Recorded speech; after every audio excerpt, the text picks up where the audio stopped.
खाना तो dining table पे सारे छोटे बड़े एक ही टाइम पे खा लेते हैं, लेकिन चाय कॉफ़ी का कब सबकी डिमांड होती है कि हमारे कमरों में हमें मिल जाए। तो होता क्या है कि साइड टेबल पे, कॉर्नर टेबल पे, कंप्यूटर टेबल पे जगह जगह पे स्टेन लग जाते हैं। बहुत बुरे लगते हैं चाय कॉफ़ी के स्टेन। क्या होता है कि हम उसको रब करते हैं तो वो बाजों का तो उतर जाते हैं, शीशे पे उतर जाएंगे, मिरर पे उतर जाएंगे, लेकिन जो लकड़ी होती है उसके ऊपर पड़े होते हैं। तो ऐसा क्या हो कि हम छोटे छोटे कोस्टर्स बना लें जो कि हम जगह जगह रख दें, ताकि हमारे जो स्टेन है, हमारा फर्नीचर ख़राब ना हो, बच्चों की भी जो डिमांड पूरी होती रही, वो अपने बेडरूम में, ड्राइंग रूम में, जहाँ चाहे मर्जी अपनी स्टडी टेबल पे जैसे मर्जी खाएं। तो यहाँ पे मैं वेस्ट मटेरियल यूज़ कर रही हूँ जी। बचे कुचे जो कपड़े थे मेरे पास और मुझे एक प्लेट चाहिए, बस एक स्टिच से मैं ये इतना खूबसूरत फ्लावर वाला कोस्टर तैयार कर लूँगी और आपको भी इसकी जो है ट्रिक सारी समझा दूँगी। तो यहाँ पे हमने क्या करना है कि यहाँ पे अब ये जो चेपी बुकरम जो होती है, अक्सर ये हम लेडीज़ गले पे यूज़ करते हैं गले बनाने में। तो ये हमने एक प्लेट लेना है, एक स्टैंडर्ड साइज़, आपने जितना बड़ा कोस्टर बनाना है ना उस हिसाब से एक प्लेट को राउंड इसकी सर्कल काट लेना है, ठीक है। एग्जैक्ट आपने राउंड सर्कल इसलिए काटना है, अगर आपका जो सर्कल है छोटा बड़ा होगा तो जो हमने फ्लावर बनाना है ना कोस्टर का, उसकी पत्तियां भी छोटी बड़ी हो जाएंगी और वो खूबसूरत नहीं लगेगा। बस आपने क्या करना है, सबसे पहले तो आपने इसको रफली काट लेना है, बाद में बहुत नीट सा करके इसको सीजर की मदद से आपने राउंड शेप दे देनी है। एग्जैक्ट आपने जिस जगह पे आपने इसको मार्क किया है ना, बस आपने बहुत इजीली इसको एग्जैक्ट वही शेप से आराम आराम से बस आपने इसको सर्कल काट लेना है। अब क्या करना है, आपने एक जो वेस्ट कपड़ा जो बच्चे कुचे होते हैं ना, कोई भी आप ले लें, ठीक है। आप अगर कंट्रास्ट कर लेंगी तो ज़्यादा खूबसूरत होगा कि आपकी जो पत्तियां हैं ना वो ज़्यादा प्रोमिनेंट होंगी। तो मैंने यहाँ पे कंट्रास्ट किया स्काई के साथ। ये मेरे पास थोड़ा सा वाइटिश में थोड़े से फ्लावर वाला कपड़ा था, तो दोनों को मैंने कंट्रास्ट कर लिया। अच्छा, अब यहाँ पे मैंने क्या करना है कि एक कपड़े के ऊपर मैंने चेपी चिपका ली है, उसको अब आपने दोनों को ना इकट्ठे करके ना तकरीबन 2 से 3 इंच का गैप छोड़ के सारे को सर्कल स्टिच कर लेना है, ठीक है। पिन अप कर लें ताकि आपका हिले नहीं, ठीक है। यहाँ पे मैंने स्टिच कर लिया है। यहाँ पे देखिए जी, मैंने सिर्फ 3 इंच या ढाई इंच का मैंने बस गैप छोड़ा है, ठीक है, और मैंने बाकी सारा स्टिच कर लिया है। अब हमने इसकी कटिंग कैसे करनी है ये आपने ज़रूर देखना है कि अब आपने इसकी राउंड जब कटिंग करनी है ना, जितना हिस्सा हमने गैप का छोड़ा था उसको थोड़ा सा आपने कटिंग में, ज़्यादा कटिंग नहीं करनी, ताकि हमने उसको गुम सिलाई करनी है ना, ताकि वो अंदर की तरफ उसकी गुम सिलाई हो जाए जो कि नज़र ना आए। तो बस आपने एक स्टिच जो लगानी थी ना हमने लगा ली है। अब हमारा मशीन का काम बिल्कुल ख़त्म हो गया है। अब हम इसका हाथ की मदद से इतना एग्जैक्ट खूबसूरत सा अब फ्लावर बना लेंगे। तो ये आपने वीडियो ना एंड तक देखनी है। अच्छा, अब आपने क्या करना है कि आपने इसको सीधा कर लेना है, ठीक है। अब ये कोस्टर बनेगा बेहतरीन सा फ्लावर वाला, इसकी पत्तियां भी बहुत निखर के आएंगी, ठीक है। अच्छा, अब आपने क्या करना है कि आपने इसको सीधा करके ना एक दफ़ा इसको आयरन कर लेना है, ठीक है। आपने जब इसको आयरन कर लेना है ना, तो जो हमने पीस, अब यहाँ पे देखिए जी हमने क्यों छोड़ा था ज़्यादा, इसलिए ताकि हमारी जो हम जब इसको स्टिच करें ना सुई की मदद से, तो इजीली हमारा ना स्टिच हो जाए, ये कपड़ा जो है ना अंदर तक दब जाएगा, ठीक है। अब पहले तो मैं इसको आयरन करके दिखाती हूँ। यहाँ पे जी इसको नीट कर लें, एक ही बारी में आयरन कर लिए। अब सुई पकड़ लें और इसकी गुम सिलाई किस तरह हमने लगानी है, यहाँ पे देखिए जी गौर से मैंने दोनों साइडों से इसको अंदर को दबा के ना अंदर की साइड से ही मैंने इसको स्टिचिंग करना शुरू कर दिया, ताकि हमारी सिलाई नज़र ना आए। ये इतना खूबसूरत सा कोस्टर बनकर तैयार होगा। सिर्फ एक सिलाई लगनी थी जो लग चुकी है।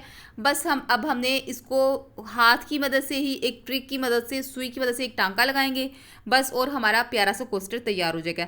आपने क्या करना है, ज़्यादा सारे कोस्टर बना के ना अपनी साइड टेबल्स पे, अपनी बच्चों की स्टडी टेबल्स पे, कंप्यूटर टेबल्स पे, अपने जितने भी आपको टेबल्स लगते हैं जहाँ पे बड़े छोटे सारे कॉफ़ी चाय वगैरह पीते हैं ज़्यादातर, वहाँ बैठ के सिटिंग एरिया जहाँ पे भी होगा ना, वहाँ पे आपने कोस्टर्स बना के ना एक एक रख देना है, ताकि आपके बच्चे घर वाले जो है ना वो जब भी चाय पिए इसके ऊपर कोस्टर पकड़ा और उसके ऊपर रख के चाय पी ली। अच्छा, अब आपने क्या करना है, अब आपने इसकी डी शेप बना लेनी है, ठीक है। यहाँ पे देखिए जी मैंने डी शेप बना लिया। एग्जैक्ट कितनी अच्छी इसकी राउंड सर्कल कटा था कि कहीं से भी छोटा बड़ा नहीं है, जिसकी वजह से ना इसकी फ्लावर की जो पत्तियां ना वो एग्जैक्ट एक जैसी बनेगी। अच्छा, अब आपने क्या करना है, इसकी ना 4 कोनों पे हमने निशान लगाना है। यहाँ पे निशान लगाने का तरीका भी आप अच्छी तरह देख लें कि आपने क्या करना है कि इसको अच्छी तरह से निशान जब लगाना है ना, तो पॉइंट का भी इधर उधर ना हो। कोशिश करें कि जो मेजरमेंट है ना एग्जैक्ट हो।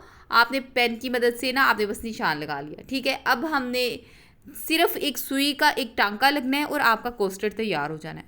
टांका किस तरह लगना है, बस आपने यहाँ देखे मैंने क्या करना है, सुई के अंदर अंदर से ना जो निशान लगाया ना, पहले डी की शेप में टांका लगाया है, बस एक टांका इधर लगाया है। अब हमने क्या करना है, इसको थोड़ा सा पक्का करके ना, अब दूसरी साइड पे जो हमने दूसरा जो था ना एक कोने में, जो हमने दूसरा जो दोनों सिरों पे जो हमने निशान लगाया है उसको साथ जोड़ देना है। ठीक है, पहले एक जोड़ूंगी, उसको अच्छी तरह टांका लगाऊंगी ताकि वो पक्का हो जाए, और इसी तरह फिर उसी साइड से दूसरी साइड से मैंने दूसरी जो निशान वाली जगह है वहाँ पे सुई की मदद से धागा पिरो के अच्छी तरह उसको टांका लगा देना। सिर्फ ये टांका लगना है और अब हमारा सुई का काम भी तकरीबन फिनिश हो गया है।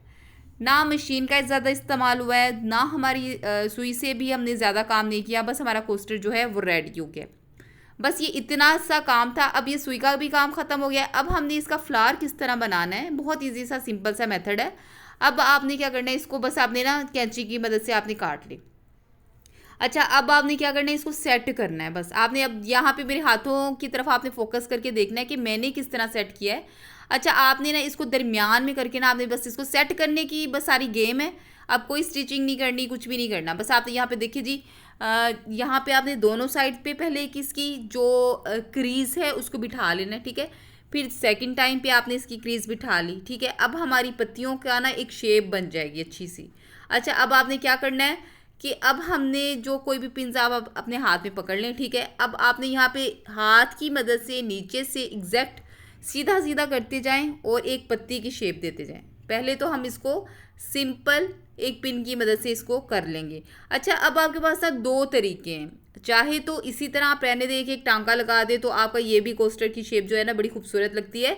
इस तरह भी जो ये वाली पत्तियां हैं ना ये भी बड़ी खूबसूरत लगती हैं। अगर आपने दूसरी पत्तियां एग्जैक्ट दूसरी पत्तियां बनानी है ना तो इससे नेक्स्ट वाला स्टेप आप करेंगी तो आपका दूसरा कोस्टर तैयार हो जाएगा। ठीक है, ये अब आप पे डिपेंड है, कुछ आप इस तरह के बना लें, कुछ आप उस तरह के बना लें, आपके पास दोनों शेप्स आ जाएंगी। अच्छा, अब आपने क्या करना है, ये पत्तियां सेट कर लेनी है। ठीक है, अब आपने पिन लगाते जाना है और पत्तियों को सेट करते जाना है। अब हमारा जी ये देखिए जी, ये भी कितना खूबसूरत कोस्टर लग रहा है। ठीक है, अब हमने क्या करना है कि इसको हमने खोल के नीचे की तरफ दबा देना है। यहाँ पे देखिए जी कितनी खूबसूरत सी पत्ती बन गई है। कहीं पे टांका भी लगाने की ज़रूरत नहीं है, कुछ भी करने की ज़रूरत नहीं है। अगर आप चाहती हैं ना मजबूती का चक्कर चाहती है, लेकिन तो फिर भी आप टांका लगा लें, वरना ये हिलेगा नहीं अपनी जगह से। ठीक है, आप जिस तरह मर्जी इसको इस्तेमाल करें। जब ये गंदे हो जाए आप इसको धो लें, वॉश कर लें। ये कोस्टर्स आपके कहीं कहीं जाने वाले नहीं हैं, बहुत खूबसूरत लगेंगे। आपकी जगह जगह पे आप रख दें जहाँ जहाँ पे आपको ज़रूरत है। अच्छा, अब आपने क्या करना है, इसके कॉर्नर्स जो है ना वो निकाल लेने हैं। सुई की मदद से आप निकाल लें या सीज़र की मदद से, कोई भी तेज़ धार वाली चीज़ आपके पास है ना, आपने कोने निकाल लेने। यहाँ पे देखिए जी सारी इसके कोनों को मैंने सेट कर दिया है। इसकी बहुत बेहतरीन सी पत्तियाँ बन गई हैं। ये इतना इजी सा यूज़फुल सा तरीका है। इंशाल्लाह मैं नेक्स्ट वीडियोस में आपके साथ मुख्तलिफ़ किस्म की कोस्टर्स भी शेयर करूँगी जो कि स्टिचिंग के बगैर हों, जो कि आपके लिए बनाना आसान हो। ठीक है, तो यहाँ पे देखिए जी बहुत प्यारा सा हमारा कोस्टर तैयार हो गया है। आप इसको जिस तरह मर्जी इस्तेमाल करें, डाइनिंग पे भी रख सकती हैं, साइड टेबल पे, कंप्यूटर टेबल पे, स्टडी टेबल पे, जहाँ जहाँ ज़्यादा आमदरफ्त है आप अपने बच्चों के हिसाब से, बड़ों के हिसाब से आप रख दें। ये थी छोटी सी वीडियो, आप उम्मीद है कि आपको बहुत पसंद आएगी। अगर मेरी वीडियो आपको पसंद आए तो लाइक करें, सब्सक्राइब करें, दोस्तों के साथ शेयर करें। थैंक यू, अल्लाह हाफिज़।